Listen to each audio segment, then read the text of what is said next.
హేళన చేసి నవ్వే వాళ్ళని నవ్వని, అసూయతో ఏడ్చే వాళ్ళని ఏడవని, నీ గురించి చెడుగా ఇతరులకు చెప్పి నవ్వేవాడిని నవ్వని,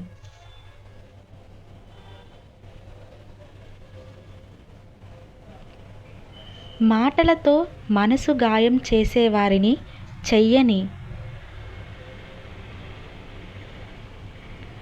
నీకేం లేకపోయినా నీ మీద పడి ఏడ్చేవాడిని ఏడవని,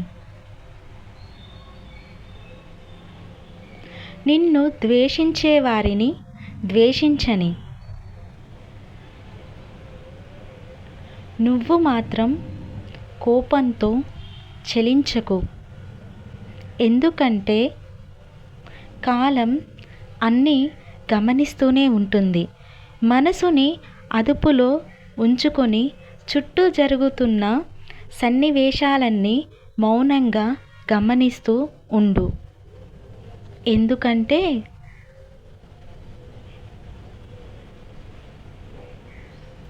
మనం భగవంతుడికే నచ్చితే చాలు.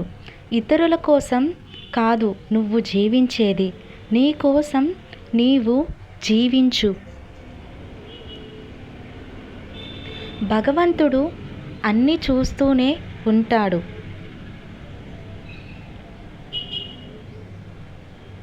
అందుకని నువ్వు నీలా ఉండు. ఇతరులకి నచ్చటం కోసం పరుగులు తీయకు. నువ్వు మాత్రం నీలాగే ఉండు.